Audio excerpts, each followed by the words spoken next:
कोणत्याही फील्डमध्ये तुम्हाला जर मास्टरकी करायची असेल किंवा त्यामधून तुम्हाला आर्थिक फायदा करून घ्यायचा असेल तर त्यासाठी तुम्हाला 2-3 गोष्टींची आवश्यकता असते. आजच्या डेटमध्ये आपण पाहून घेऊ. आपण 3,416 रुपयाचे इंडियन मार्केटमध्ये प्रॉफिट बनवलेलं आहे.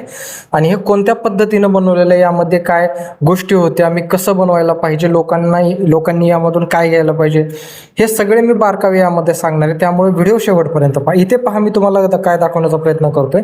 मी इथे किती रुपयाला घेतोय आणि किती रुपयाला माझा एसएल हिट होता बघा. इथे जर मी 401 रुपयाला घेतोय तर 384 रुपयाला सेल करतोय, म्हणजे जवळपास 15 पॉईंट इथे गेले माझे. त्यानंतर तुम्ही पाहू शकता 382 रुपयाला घेतोय तर 370 रुपयाला विकतोय, म्हणजे इथे माझे 10 पॉईंट गेले. पुन्हा वापस 673 रुपयाला घेतलं आणि 587 रुपयाला विकलं तर इथे माझे जवळपास 70-80 पॉईंट गेले.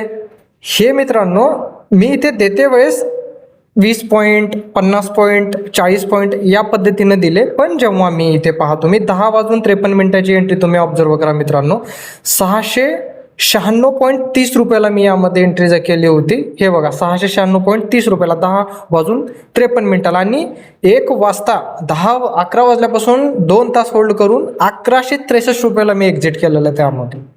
यामध्ये आपल्याला 9,500 रुपये एकाच ट्रेडमध्ये झाले होते. काही क्वांटिटी जास्त नव्हती, क्वांटिटी 12-13 हजार रुपयाचीच असेल ही. यावर मी जवळपास 9,000-9,500 रुपयाचं आज प्रॉफिट बनवलं असेल. हे कसं पॉसिबल आहे? याच्यापूर्वी माझे 10-10, 20-20, 30-30 पॉईंटचे एसएल गेले म्हणून तेवढा प्रॉफिट बनलेला आहे. म्हणून ट्रेडिंगमध्ये सगळ्यात महत्त्वाचा मुद्दा, तुमचा एसएल हिट होतोय 10 पॉईंटचा होऊ द्या, प्रॉफिट हे आपलं 100, 200, 500 पॉईंटचं झालं पाहिजे. थँक्यू.